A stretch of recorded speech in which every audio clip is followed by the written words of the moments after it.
குட்டி விலாகோட டே 45 பார்க்கலாமா? இன்றைக்கி ரொம்ப நாளாக நான் மனசில் நினச்சிட்டு இருந்த ஒரு விஷயம் ஸ்டார்ட் பண்ணியிருக்கேன்.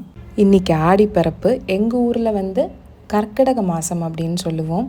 ராமாயணம் ஃபுல்லாக எல்லா வீட்லேயும் சொல்லிகிட்டே இருப்பாங்க. நம்மளை சுற்றி நல்ல ஒரு பாசிட்டிவ் எனர்ஜி இருக்கிற ஒரு மந்த் அப்படின்னே சொல்லலாம். இன்னையிலேருந்து ஸ்டார்ட் பண்ணி 48 நாள் பிரம்ம முகூர்த்த விளக்கு வைக்கிறேன் அப்படின்னு நினச்சிட்டு முதல் நாள் நல்லா மங்களகரமாக முடிச்சிட்டேன். காலையில் 3:50க்கு ஏஞ்சிட்டு கிடகிடன்னு வீடெல்லாம் பெருக்கி தொடச்சி நான் போய் குளிச்சுட்டு சாமி சாமான்லாம் விளக்கி மஞ்சள் குங்குமெல்லாம் வச்சு அதுக்கப்புறம் கொஞ்சம் நேரம் போய் வெளியே ரிலாக்ஸ்டாக இருந்து அதுக்கப்புறம் தான் விளக்கு ஏற்றினேன். எங்கள் அம்மாலாம் 3 மணிக்கெல்லாம் ஏஞ்சி எல்லா வேலையும் முடித்து 4 மணிக்கெல்லாம் விளக்கு வச்சிட்டு இருந்தாங்க. ஒரு 10 இயர்ஸ்லாம் கண்டினியூஸாக வச்சுருப்பாங்க எனக்கு தெரிஞ்சு. நானும் பண்ணணும்னு நினைப்பேன். ஆனால் குழந்தைங்கள வச்சு என்னால் பண்ண முடியுமா அப்படின்னு ஒரு டவுட்டில் பண்ணாமையே இருந்தேன்.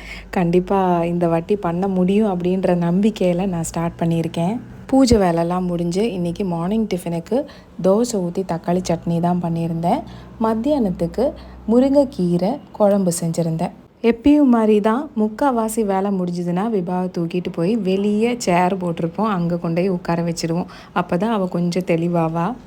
ஆக்சுவலி நான் இன்றைக்கி சீக்கிரமாக ஏஞ்சிட்டதால் அவரும் சீக்கிரமாக ஏஞ்சிட்டாரு. ஸோ முருங்கைக்கீரை உரிக்கிறதெல்லாம் நம்ம பேசிகிட்டே உரிச்சிட்டு இருந்தேன்னா டக்குன்னு வேலை முடிஞ்சிடும்ல. அதனாலே எல்லா வேலையும் சீக்கிரமாகவே முடிஞ்சிருச்சு.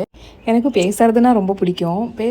எனக்கு பிடிச்சவங்க கூட பேசுறது ரொம்ப பிடிக்கும். எங்கள் ஊரில் நம்ம வீட்டில் இருந்தாலும் பக்கத்து வீட்டில் இங்கே நின்றுட்டே கத்திட்டு பேசிகிட்டு இருப்போம்.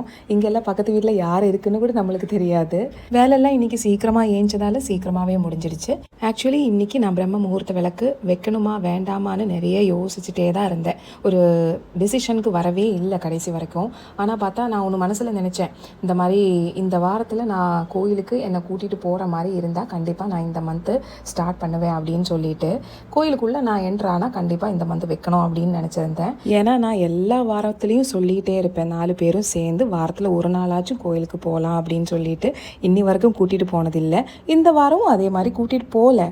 ஆனால் என்ன ஆச்சு, நான் ஈவினிங் போகும்போது ஆட்டோக்காக வெயிட் பண்ணிகிட்டு இருக்கேன். பார்த்தா ஒரு ஆண்டி இன்னைக்கு சங்கடஹர சதுர்த்தி, பிரசாதம் வாங்கிக்கூடா, சாமி கும்பிட்டுட்டு போ அப்படின்னு சொன்னாங்க. ஸோ ஏதோ ஒரு விதத்தில் நான் கோயிலுக்குள்ளே நுழைஞ்சிட்டேன்.